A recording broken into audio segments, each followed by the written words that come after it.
His eyes on the sparrow, and I know He watches me. His eyes on the sparrow, and I know He watches me. I sing because I'm happy. I sing because I'm free. For His eyes on the sparrow, and I know He watches me. Let not your heart be troubled.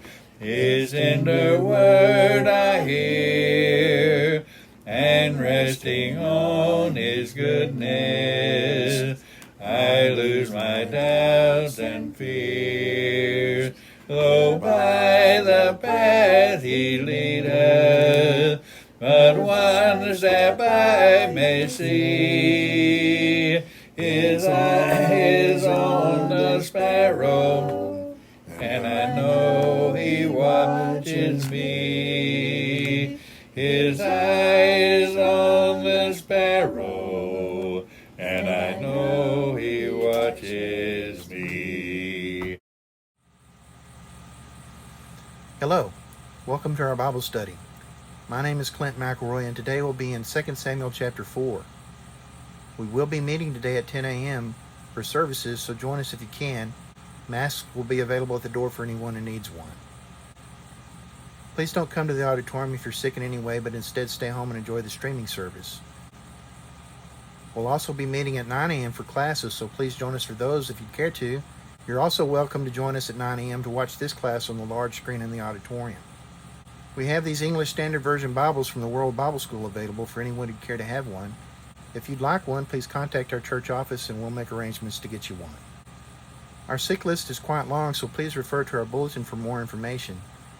Please remember Paula and her concerns, and April and her upcoming surgery, and please keep in your prayers Chuck Brazil, Scott's brother, and Charles, his son, who had some blood clots last week. We wish him well and hope he recovers soon. Keep him in your prayers. As is our custom, we want to remember some stories that help keep our minds centered on the Lord. The story of the two men on the road to Emmaus after the crucifixion. These two men were on their way and they were joined by a third man.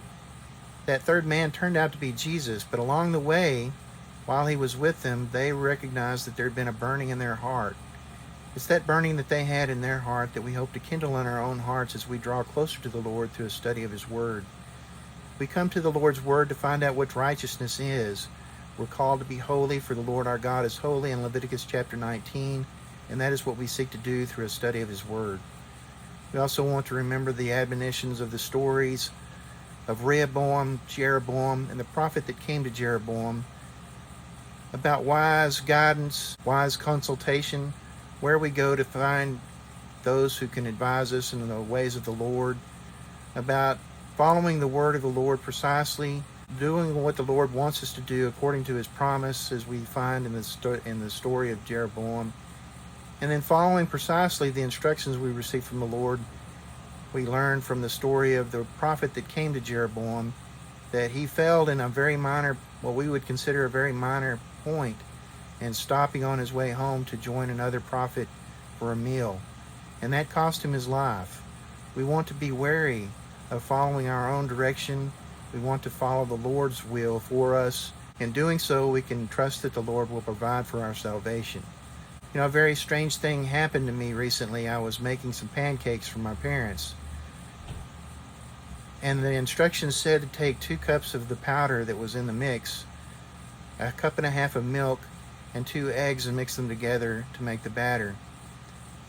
I went precisely to do those very things, and I put the powder into the bowl.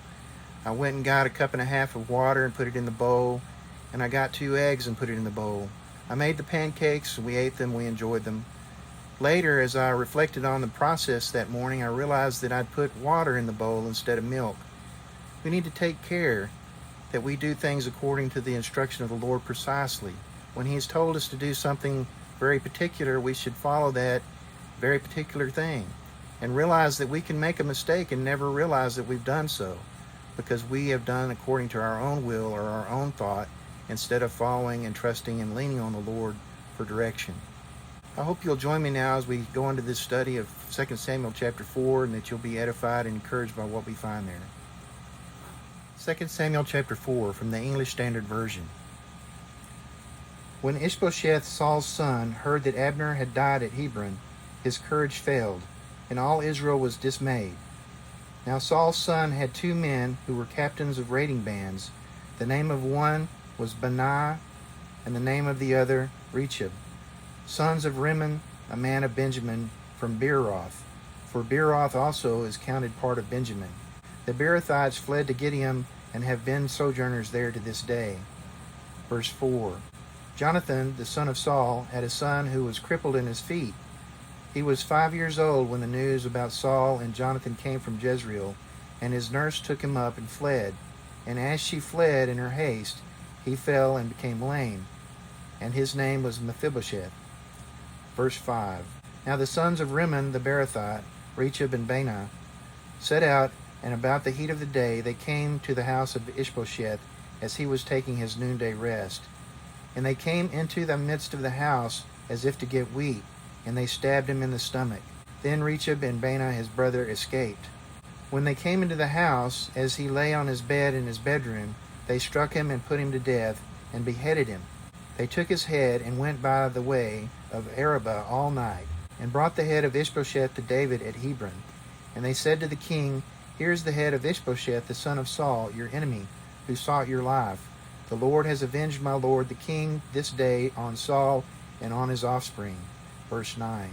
But David answered Rechab and Baanah his brother, the sons of Rimmon the Beerothite, As the Lord lives, who has redeemed my life out of every adversity, when one told me, Behold, Saul is dead, and thought he was bringing good news, I seized him and killed him at Ziklag, which was the reward I gave him for his news. How much more, when wicked men have killed a righteous man in his own house on his bed, shall I now require his blood at your hand and destroy you from the earth? And David commanded his young men, and they killed them and cut off their hands and feet and hanged them beside the pool at Hebron. But they took the head of Ishbosheth and buried it in the tomb of Abner at Hebron. Okay, so last time we studied out of chapter 3 that there had been a war starting in verse 6 between the house of Saul and the house of David. And this war was also mentioned in verse 1, that it was a long war between the house of Saul and the house of David, and in it David grew stronger and stronger while the house of Saul became weaker and weaker. But it said here in chapter 3 verse 6 and following, in verse 7, that Saul had a concubine whose name was Rizpah, the daughter of Aiah. And Ishbosheth said to Abner, Ishbosheth being Saul's son, who was the king that Abner set over Israel after Saul had passed away, Why have you gone in to my father's concubine? Then Abner was very angry over the words that Ishbosheth said, and said, Am I a dog's head of Judah? To this day I keep showing steadfast love to the house of Saul your father, to his brothers, to his friends, and have not given you into the hand of David. And yet you charge me today with a fault concerning a woman. So he considered this whole charge to be well beneath his dignity. Was not going to tolerate this kind of questioning any further from Ishbosheth. And it doesn't speak to any detail whether or not the allegation was true. But Ishbosheth had brought this allegation against Abner, and Abner was offended.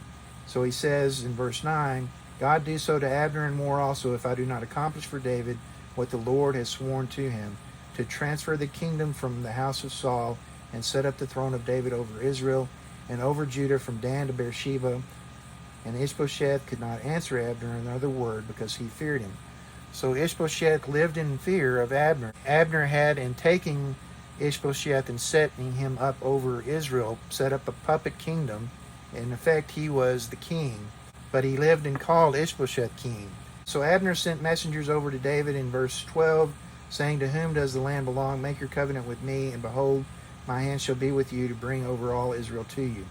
David responded, Good, I will make a covenant with you, but one thing I require of you, that is, you shall not see my face unless you first bring Michal, Saul's daughter, when you have come to see my face. Then David sends messengers to Ishbosheth directly, Saul's son, saying, "Give me my wife Michal, for whom I paid the bridal price of 100 foreskins of the Philistines." And if you'll recall, we again referenced the story from earlier studies where Saul had sent David on this fool's errand to retrieve these trophies from Philistines that he would have to kill, believing that if David went to do this, he would certainly die and be out of his hair. He wouldn't have to concern himself with David any longer. But David returned with exactly the thing that was required, and Michal was given to him as promised. And then subsequently, they were not able to be together, and the animosity that Saul had toward David kept them apart, and Saul ended up giving Michal to someone else. And we read now in verse 15 that Ishbosheth sent and took her, Michal, from her husband Paltiel the son of Laish. But her husband went after her, weeping after her, all the way to Bahurim. Then Abner said to him, "Go, return." And he returned. So Abner put a stop to this Paltiel following Michal back to David. Abner conferred with the elders of Israel in verse 17, saying, "For some time past you've been seeking David as king over you." So apparently the elders of Israel didn't like the setup that Abner had forced upon them and putting Ishbosheth over them as king, and that he had been seeking in various ways to make David king. So it makes for an interesting reading between the lines as to the nature of this war between David and Judah, the house of Judah, and Abner, essentially, and Israel. Gives you kind of a clear indication of potentially what was going on there and what was causing David to become stronger and stronger by the hand of the Lord, while Israel became weaker and weaker under the direction of Ishbosheth and Abner. Abner continues, "By the hand of my servant David I shall save my people Israel from the hand of the Philistines," saying that this is what God had promised David, "and from the hands of all their enemies," in verse 18 there. Abner continues by going on to the people of Benjamin and talking to them as well. Then he goes to tell David at Hebron what all of the house of Israel and Benjamin thought good to do in verse 19.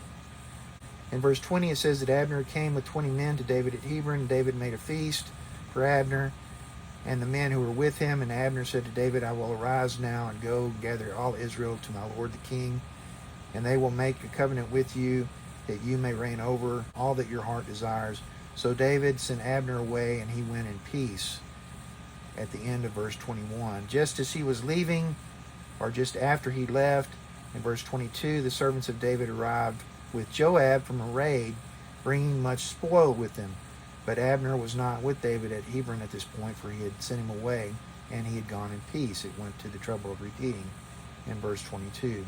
When Joab and all the army that was with him came, it was told to Joab, "Abner the son of Ner came to the king, and he has let him go, and he's gone in peace." Then Joab went to the king and said, "What have you done? Behold, Abner came to you. Why is it that you have sent him away so that he is gone? You know that Abner the son of Ner came to deceive you, and to know you're going out and you're coming in, and to know all that you are doing." So this was the rationale that Joab hoped to basically sell to David, and I don't give Joab any honorable intention here. Joab was trying to chastised David because Joab had intended to kill Abner the next time he saw him or had opportunity, and this would have been a good time, but Abner had been sent on his way in peace by the king.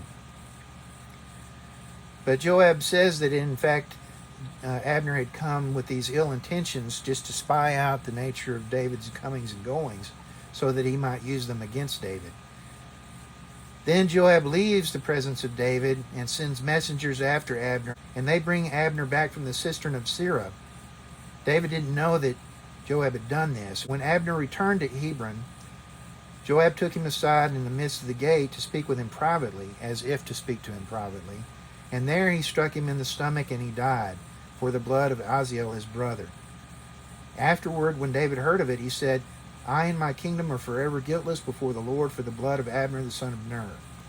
May it fall upon the head of Joab and upon all his father's house, and may the house of Joab never be without one who has a discharge, or is leprous, or who holds a spindle, or who falls by the sword, or who lacks bread. And I had someone enlighten me as to the nature of holding a spindle. Apparently that is a way of saying that someone would be a slave. So he was wishing that these would be slaves to someone for the rest of their existence. Continues in verse 30, Joab and Abishai, his brother, killed Abner because he had put their brother Asahel to death in the battle at Gibeon, which was an honorable death in my view. Asahel had followed and pursued according to the terms of the battle. As a result, Abner killed him. So in verse 31, David said to Joab and to all the people who were with him, tear your clothes and put on sackcloth and mourn before Abner. And King David followed the bier, and they buried Abner at Hebron. And the king lifted up his voice and wept at the grave of Abner, and all the people wept. And the king lamented for Abner, saying, should Abner die as a fool dies? Your hands were not bound, your feet were not fettered. As one falls before the wicked, you have fallen. And to me that means he was caught off guard, as if he was the subject of a base crime, instead of someone who should have died an honorable death in battle or in service to his kingdom. And all the people wept again over him. Then all the people came to persuade David to eat bread while it was yet day. But David swore, saying, God, do so to me, and more also, if I taste bread or anything else till the sun goes down. And all the people took notice of it, and it pleased them, as everything that the king did pleased all the people. So all the people and all Israel understood that day that it had not been the king's will to put to death Abner the son of Ner. And the king said to his servants, do you not know that a prince and a great man has fallen this day in Israel? And I was gentle today, though anointed king. These men, the sons of Zeruiah, are more severe than I. The Lord repay the evildoer according to his wickedness. So David wanted no responsibility for this. The people seemed to take that from his behavior and understand that David bore, in fact, no responsibility for Abner's death, that this was on Joab and Abishai, the sons of Zeruiah. David apparently loved Abner even as much as he had loved Saul and Jonathan, recognizing that he was a great man, a prince who had fallen that day in Israel. Of note here also is this concept of not eating bread or tasting anything till the sun goes down. Again, the falling of the sun, the setting of the sun was the end of the day and the start of a new day. So this was the way they observed time. And it is of note that even Israel at this point still recognized time this way, as it did throughout the whole of the Bible. And we should remember that as readers today. The way they count time is different, significantly different than the way we count time. Going on in today's reading, when Ishbosheth, Saul's son, heard that Abner had died at Hebron, his courage failed, and all Israel was dismayed. So those who had trusted in Abner's strength to keep Israel now recognized that Abner was not there to keep Israel. Now Saul's son, Ishbosheth, had two men who were captains of raiding bands. The name of one was Benai, and that's the way I'm pronouncing it again. I don't know how it's pronounced. Baanai.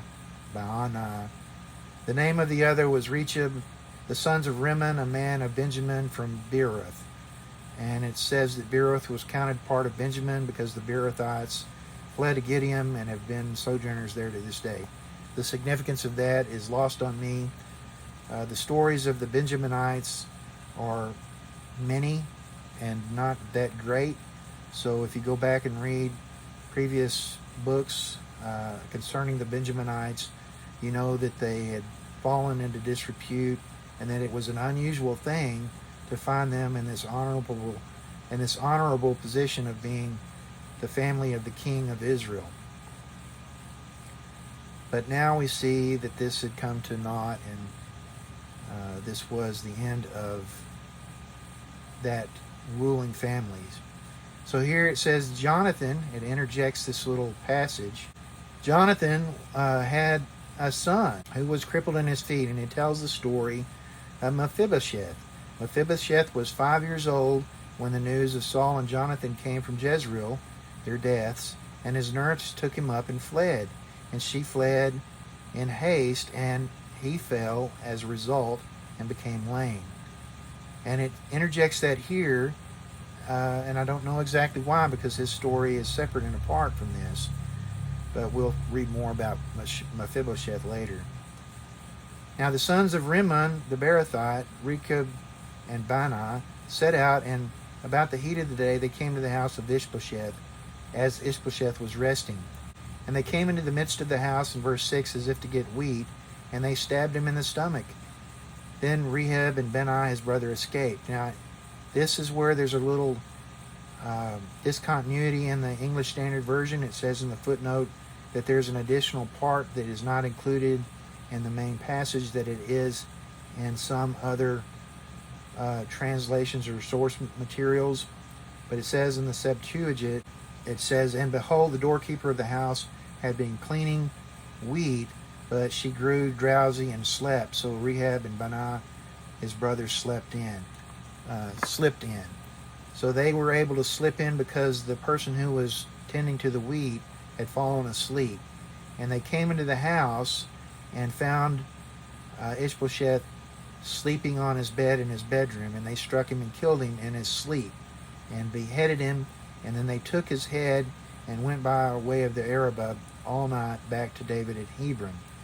There they brought the head of Ishbosheth to the king, saying, 'Here is the head of Ishbosheth, the son of Saul, your enemy, who sought your life. The Lord has avenged my lord the king this day on Saul and on his offspring.'" Now this is again looking at the way enemies would behave in the world, not the way David treated his enemies.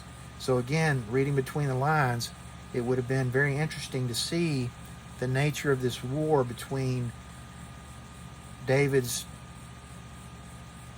Judah, David in the house of Judah, and Ishbosheth's Israel. So what exactly was the nature of this war? To me, it suggests strongly that David's war was a war of defense, and Abner's war against Judah was one of offense, where they would expend great resources trying to take ground and not have any real success.